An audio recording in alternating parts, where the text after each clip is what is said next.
friend, and that's okay because we all have our own unique journey, unique barriers that we're having to navigate. So while my classmate might be doing 5 days a week, 7 days a week workouts, good for them. I'm on my own personal journey, and that might represent 2 days a week that I can right now consistently commit to, and then I can gradually build as I go depending on everything I have going on in my schedule.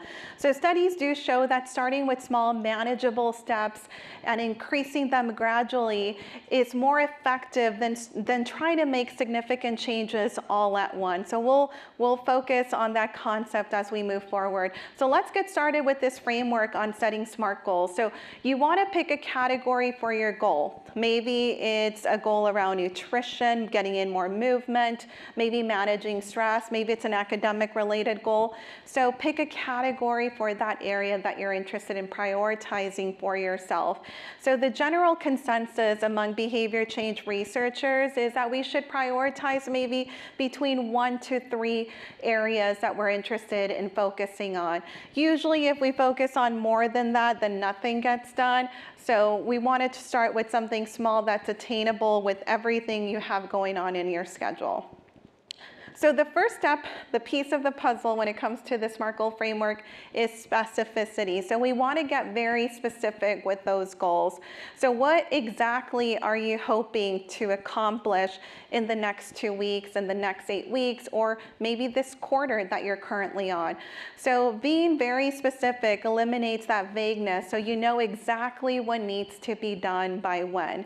So I mentioned earlier the popular resolutions around moving more, eating healthier, losing weight. And so the challenge with those, intentions is that they don't really tell you much, right? I just know I need to move more. So a more specific goal would be I will do a 20-minute workout after class on Monday, Wednesdays, and Fridays for the next 3 weeks. So we want to get very specific with those areas or those intentions. The next piece of the puzzle is the measurable component. So you want to be able to track your progress over time. This can also give you that motivation to keep going as you see that visual evidence in front of you. So this can be in terms of frequency, duration, for example, milestones. So this gives you something to work towards. What you measure, you're able to meet some progress over time.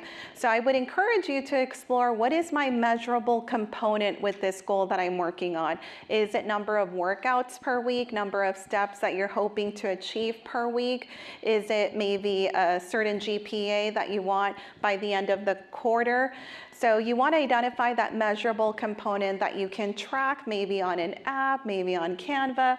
So you want to make sure that there's a measurable component once again. So specificity and then a measurable component. The next piece of the puzzle, and in my opinion, one of the most important aspects of this SMART goal framework is the attainability piece. So break your goals down into small, realistic, actionable steps that you can take. So between now and next week, what realistically can you commit to when it comes to movement? So how can you break that down into something that's more attainable for yourself? So if you're not able to commit to 5 workouts this week, are you able to start with 2 workouts, maybe for 10 minutes, 15 minutes in duration? And as you stay consistent for the next couple of weeks, then maybe you can start adding a little bit more time or maybe number of days per week that you're interested in working out. If you're not able to start with 10K steps, are you able to start with 4K at the moment and then gradually build as you stay consistent with that amount? So small increases are really what's going to help us stay consistent over time and hopefully develop a lifestyle that is more sustainable that you can keep up doing over time, a habit that sticks. So I love this table here that you see here on the slide because it shows the power of little commitments that you make for yourself and how they can lead to significant results over time. So let's say I prioritize 10 minutes a day of whatever that is for you that you're interested in prioritizing, whether it's movement, managing stress, maybe you're incorporating relaxation techniques that can help you manage stress better. Maybe it's just making sure that I'm staying hydrated. Whatever that represents for you, if I prioritize that for 10 days, that translates to about 5 hours in a month, 60 hours in a year, and about 300 hours in 5 years. So you bet these little commitments that you make for yourself are going to lead to some really great significant results over time. And the reality is that staying consistent with this small amount, the chances are that you're probably going to be very successful with that small amount. And as you stay consistent, once again, you can keep adding over time as your time and schedule allows. Another important component of the SMART goal framework is relevancy. So making sure that this goal is something that's meaningful for you at this time, something that's a priority for you, something that aligns with your values at the moment. So I would encourage you to explore your why you're starting this journey when it comes to maybe this goal that you're working on or this lifestyle change. So your why is your deeply rooted reason for wanting to make some sort of change. And we believe that goals that are connected to a purpose are much easier to achieve. So whenever you're struggling with motivation, always go back to your why you started this journey and why it's super important to stay consistent with this. So this is a very simple example of a why statement.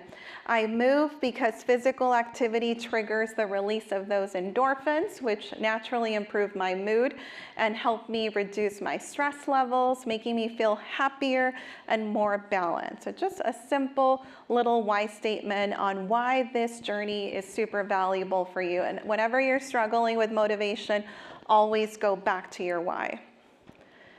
The last piece of the puzzle when it comes to the SMART goal framework is time bound. So identifying a deadline by when you hope to achieve this goal.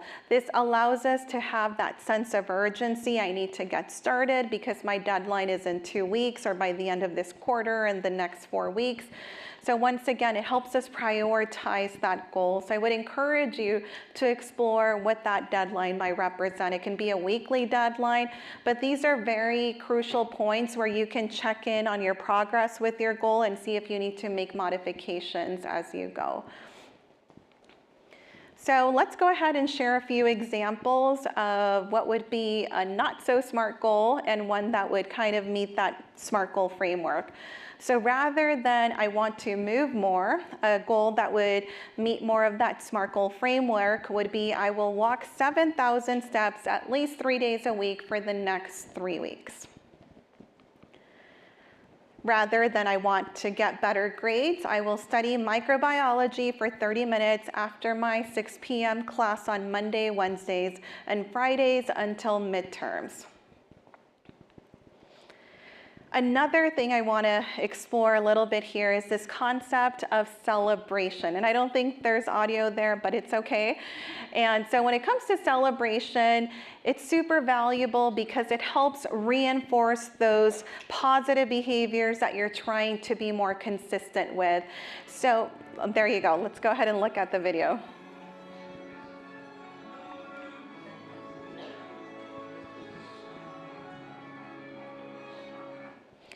So it can be as simple as giving yourself a high five in the mirror, like Mel Robbins. If you know her, you would probably know what that is.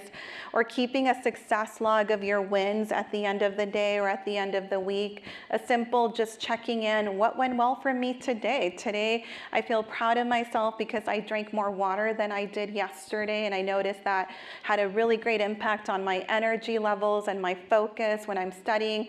Or a positive affirmation. I have the skills and abilities to achieve my goals that I set for myself. So never underestimate the power of just a simple celebration, acknowledging your wins along the way. So I want to also talk to you about barriers, because oftentimes when working with clients, and I'm checking in, how are your goals going that you set for yourself?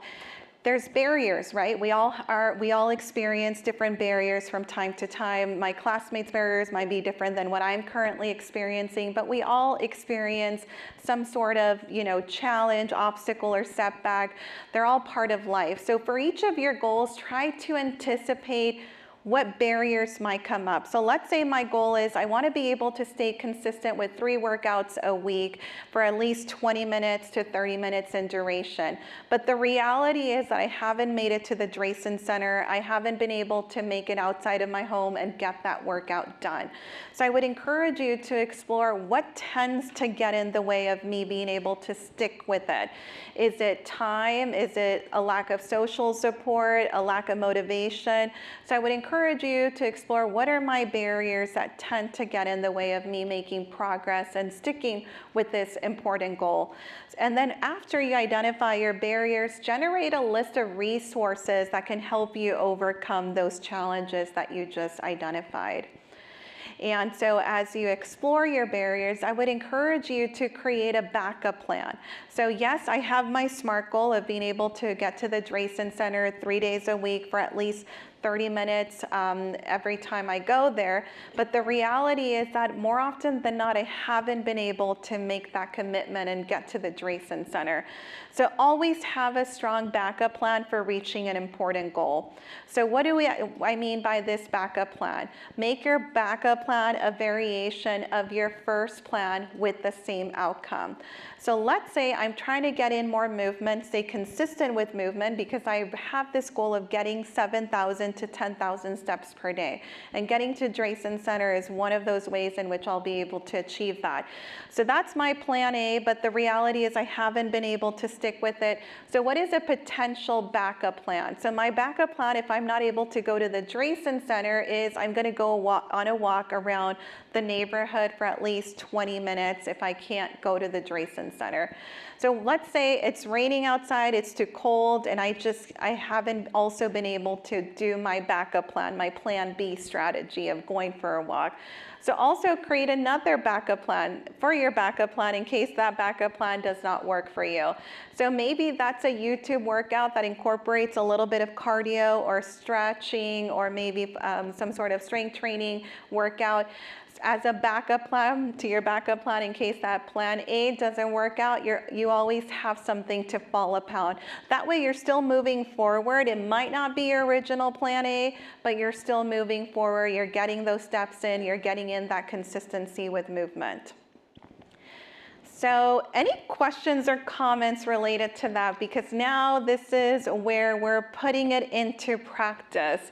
So we're going to take a few minutes. I believe you all have a worksheet in front of you, right? That looks something like what's up there, a SMART goal planner.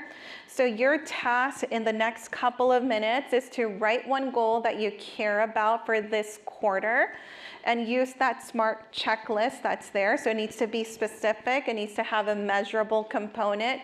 It needs to be attainable, meaning realistic for you. And it needs to be relevant to you in this season of life. And it needs to have some sort of deadline connected to it. So keep it small enough that you can start already this week when it comes to this goal. So go ahead and take a few minutes, and I would love to hear from maybe a couple of you to see what you came up with. So go ahead and take some time, and we'll come back in a few minutes to see what you came up with.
And if anybody feels comfortable, when you're ready, I would love to have a volunteer or two share what you came up with.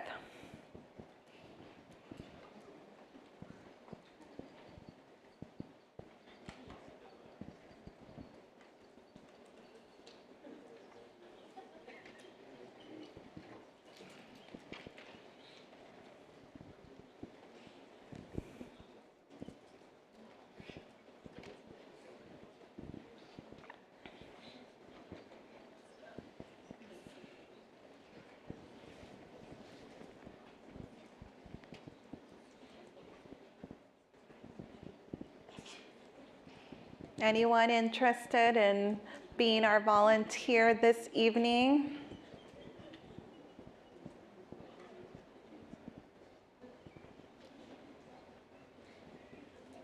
Can I share mine? Yes, go ahead, Yolanda. Okay, can you hear me? Okay, I have been getting to bed way too late. I'm tired, so I'm gonna try to I'm not gonna try, I'm gonna do it. Get to bed by 10 o'clock, 3 days a week, all of next week. So 3 days next week, 10 o'clock. Fantastic. Maybe. Yes, I I'll love do it. that. Not maybe, yes. It sounds attainable. It's very specific.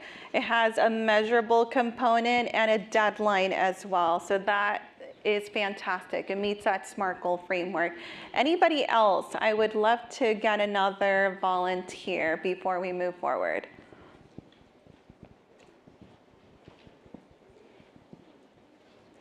Anyone? Okay, yes, we have someone up there.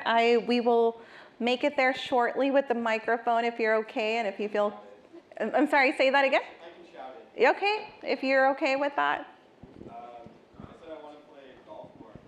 Okay. And I wanted to specifically play golf 1 day a week. Okay, so I want to play golf more, and I'm going to start off with 1 day a week.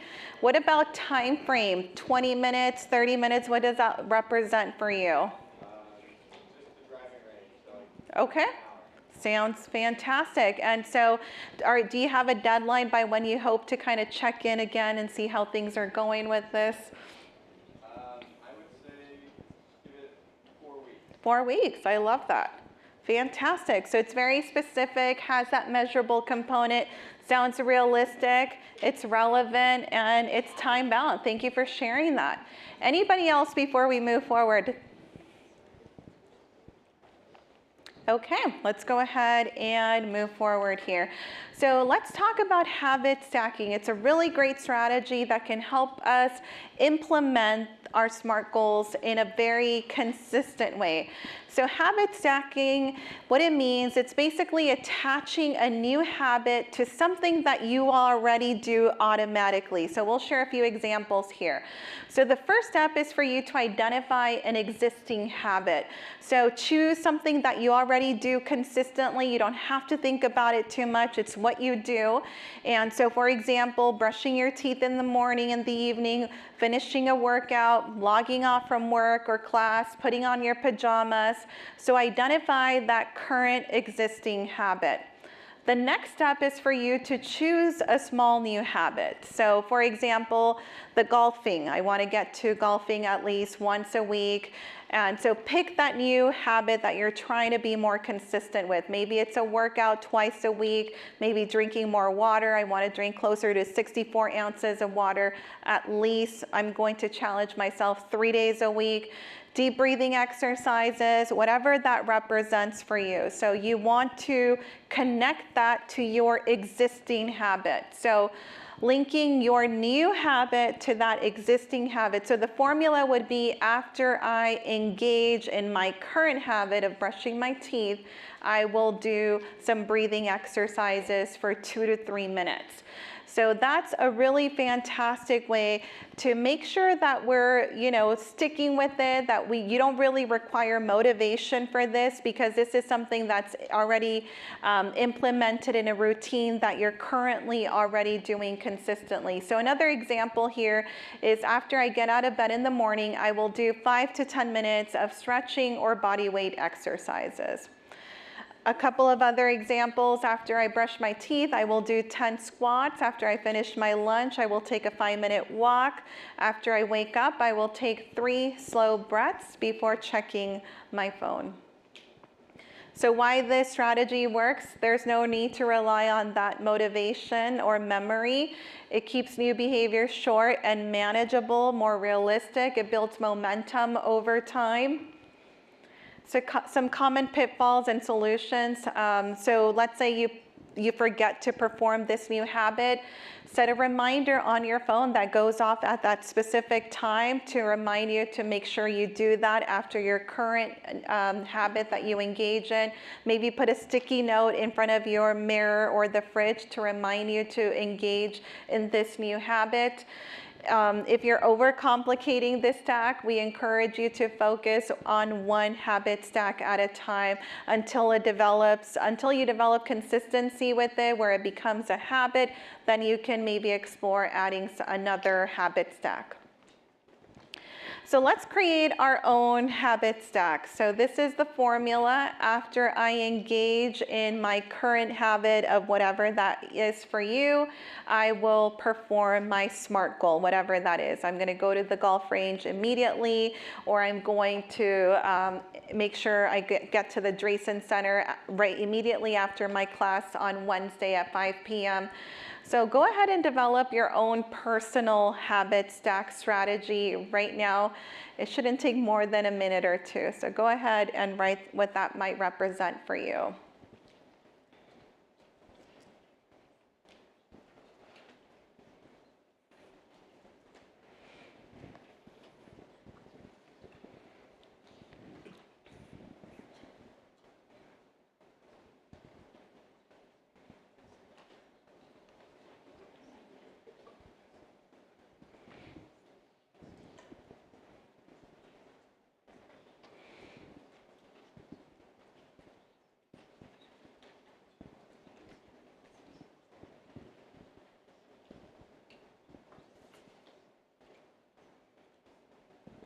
I would love to hear from the golfing example for your habit stack formula. I was thinking after I go to the gym, I'm going to go golf. Okay, fantastic. I love that. Anybody else interested in sharing your habit stack strategy for your SMART goal? Okay, otherwise we can go ahead and move forward. So the last section for today, actually there's 2 more sections, but the main one here is some time management strategies. So oftentimes when working with clients, one of the challenges with not being able to stay consistent with goals is I don't have time to get to the gym, or I don't have time to meal prep. So time is usually one of those barriers that often gets mentioned. So one of the key things that can be helpful in terms of just getting an idea of how you're currently navigating your time is to take inventory of how you're currently spending your time.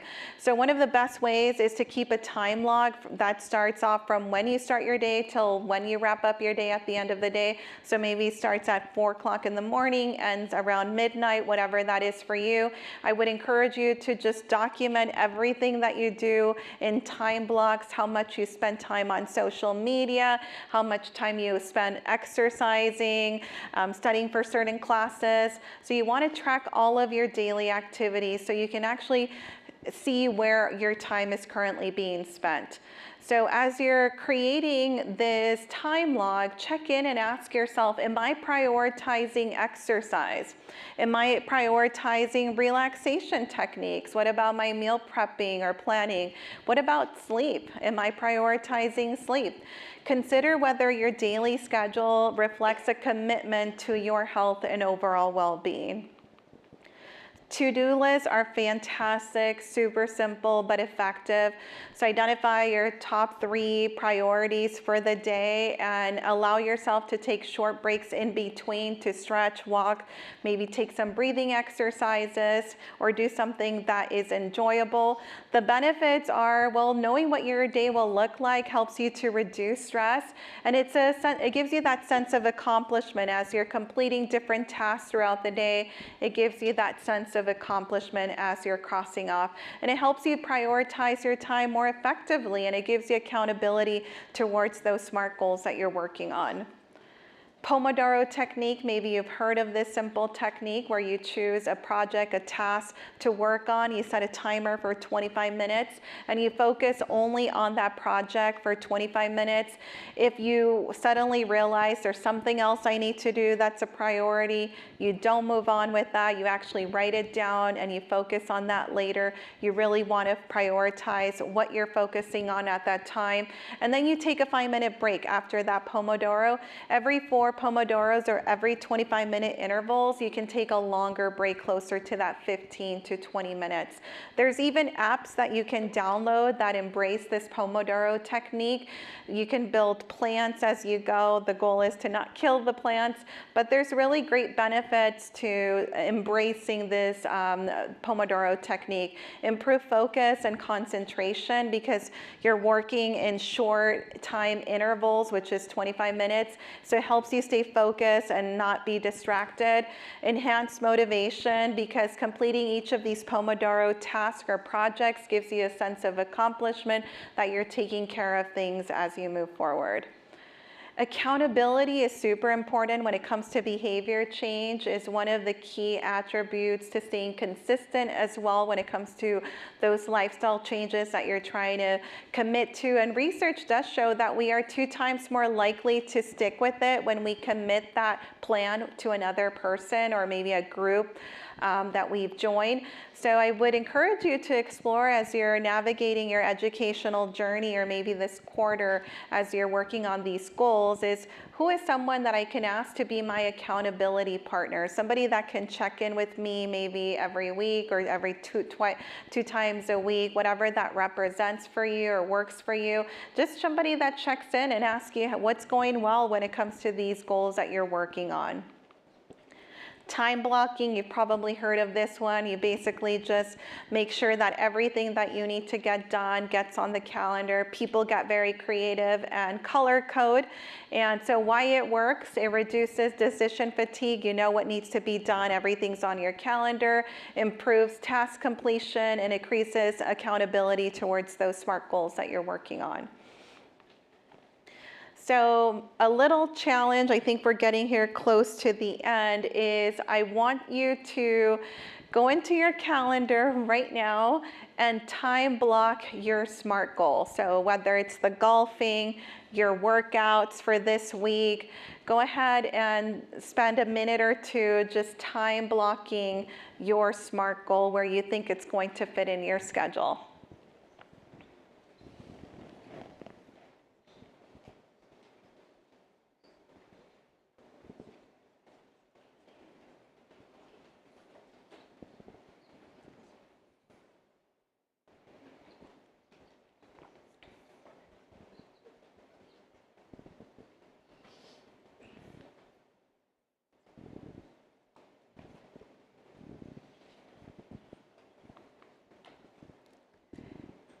Okay, so let's talk about this really great resource that the Living Whole Wellness program here on campus recently launched, and that is our RISE program. So this is a free virtual coaching program one-on-one with a coach to help you support you in taking care of yourself during this academic journey. It's focused on any goal that you're interested in working on with the coach, whether it's academic related, whether it's lifestyle change, you're interested in sticking with, getting in more exercise, time management strategies.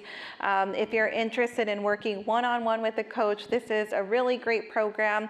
It is a 4-week program, but more sessions are available if interested. But these are some of the area of focus that are available with the coach. We can focus on nutrition, physical activity, managing stress, sleep, time management, or any other health-related goals or academic-related goals that you're interested in working on.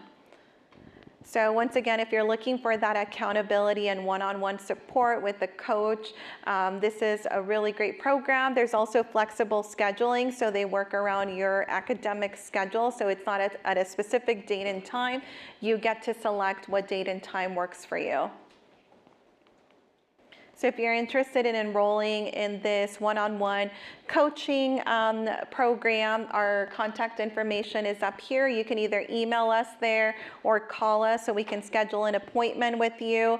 And currently this is on a first come, first serve, so there will be a waiting list for this. But if you're interested in this, I would encourage you to explore this so you can get on the list. And once again, this is all year round. So if this doesn't work currently with your schedule, you can join at any point during your academic journey where you feel this might be a really great support for you. So just wrapping up here, don't rely on motivation. Oftentimes we're like, I don't have that motivation when it comes to exercise or meal prep or engage in some of these lifestyle changes. So I want to give you some final takeaways here for you. SMART goals tell you what to do. Habit stacking tells you when to do it automatically, and time blocking actually makes sure that you actually do it. So hopefully these tools and strategies are useful in your personal journey. And once again, if you're interested in our resources that we have, you can connect with us in that contact information that we shared earlier here. Any questions or comments that I can help answer for you before we wrap up? Yes? Online students? It's for any Loma Linda University student that is a full-time student. Full-time student. Thank you. Thank you.